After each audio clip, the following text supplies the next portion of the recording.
another beautiful day here at the compound. And you're looking at the back of my wagon, my truck. I had a commenter go, "Is that the leaf spring? Has it popped through the floor?" Well, yeah. Where is it? Oh, yeah, it's all the way up there now. Yeah. That's a good,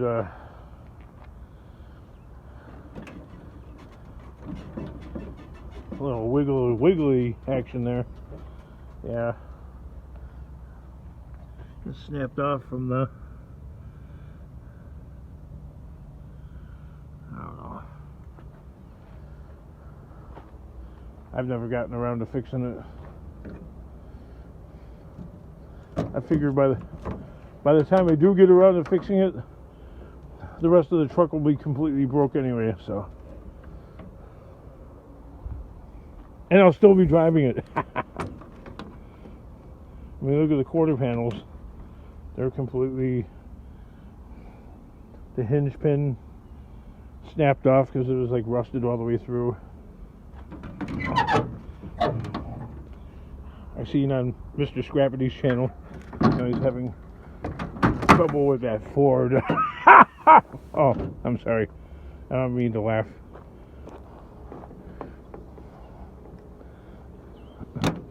I mean, look at my Chevys. One's missing a key because I lost it, and that one's still not fully operational, so it's like a ghost fleet. You know how like the U.S. military's got like a ghost fleet of planes and tanks and ships and stuff like that, especially the Navy. Well, the King has a ghost fleet. Bunch of stuff that's like broken that doesn't run. Why are you keeping them, King? You could be getting millions. No, not really. Cars must be complete in order to get the scrapyard to pay you anything for them. Otherwise, you have to cut them up for a scrap, and that's a lot of work. A lot of work. I'm not going to do it. So there. That one doesn't have a catalytic converter. The yellow one doesn't have a catalytic converter. The Dodge doesn't have a catalytic converter. That red Chevy over there does not have a catalytic converter. That Dodge pickup truck, I think, still has a converter. The old Cadillac does not have a converter. That Mazda does not have a converter. It's all been removed, you know, because getting desperate for a few bucks over time, I've pulled the converters out of my vehicles.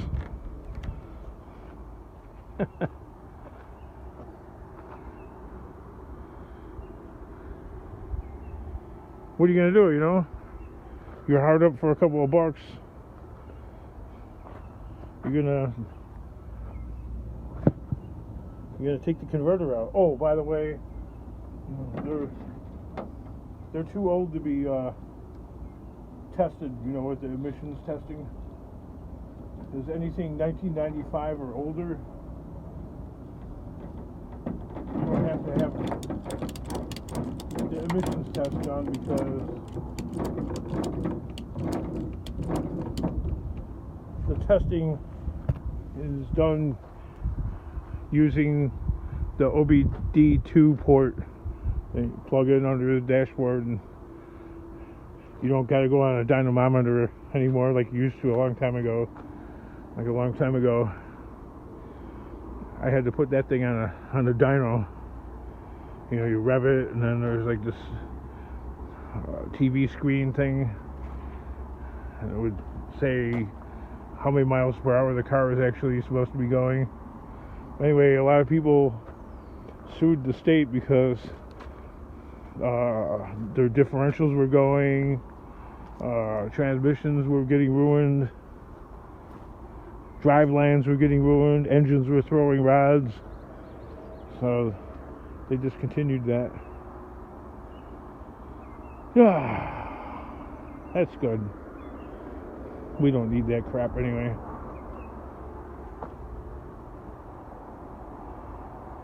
So one of these days I'm going to take the motor out of that red one. Whenever that day comes. I don't know when it's coming, but sooner than later we will be doing that. Oh wow, I can't believe that tire went flat. It went all the way flat. Yeah. Now spring all the way through.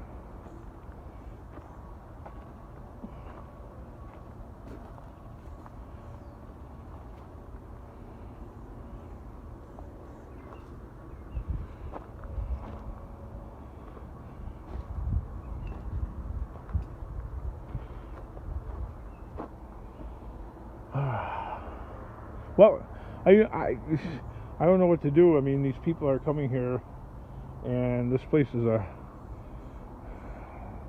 Well, Scrap Farm said, like, pre-sort the piles and stuff. That's what I'm working on, kind of. I mean, these trucks that sort of pre-sorted already is just straight up scrap. And if I can get a key made for that, I'll just take that to the scrapyard.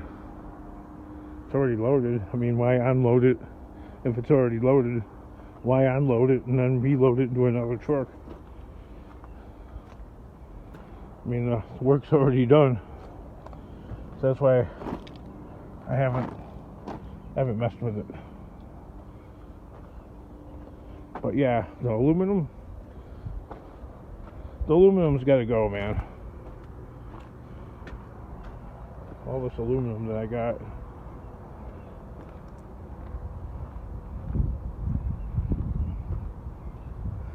This guy in this shop right here gave me them wheels. Yeah. This pile right here that the landlord was kind of bitching about. This is what drives him crazy. Is my piles of aluminum.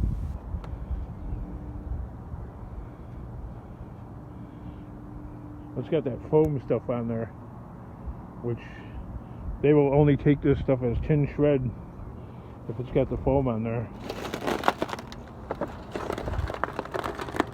Can't you just, the landlord even, can't you just store it in the burn pile? I'm like, it's aluminum. It will like practically evaporate if you do that.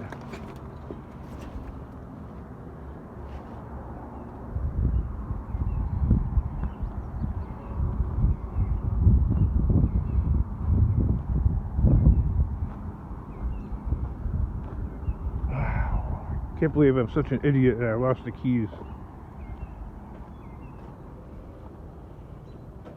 So frustrating.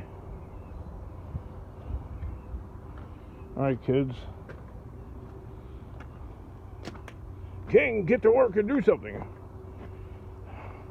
Well, I was thinking of kicking around the idea of maybe get a U-Haul.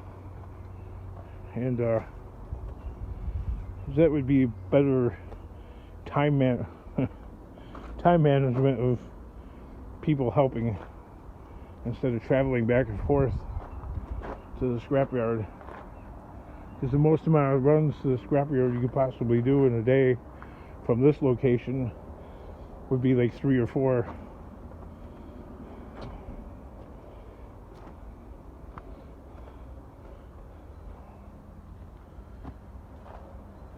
Is that plugged in? No.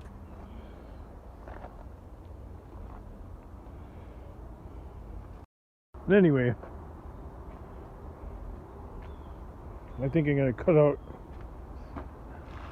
from here right now and go and take care of some other business at the moment.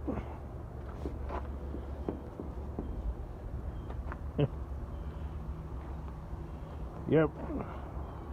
This wagon is broken just pretty badly, like all the rest of them. You wouldn't find Mr. Scrappity driving it.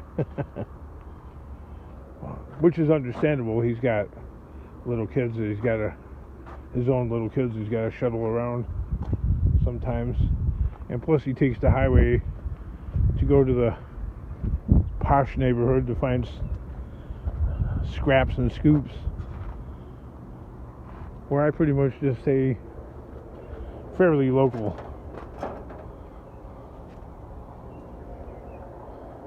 So my needs are a little bit different.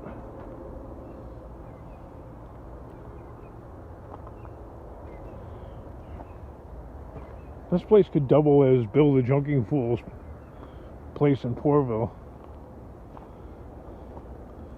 I'll take the motor out of there. I guess it's worthwhile. Wow. My leg used to be strong enough to lift something like this. I can't do it.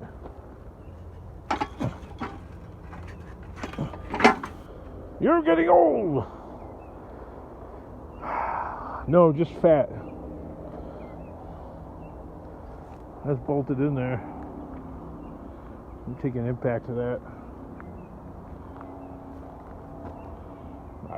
I don't know, man. I don't get to clear this up before these weeds just completely take over. I don't want them spraying weed killer back here. Then the weeds are going to take over. Yeah, but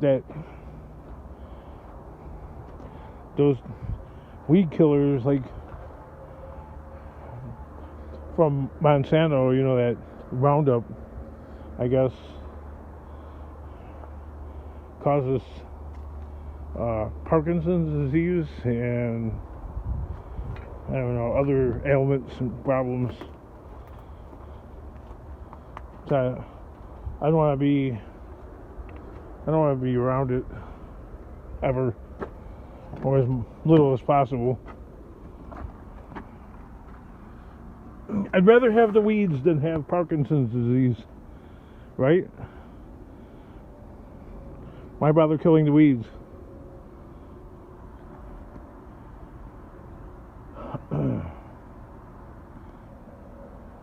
Ah, such a scrumptious day though. Let's get to work.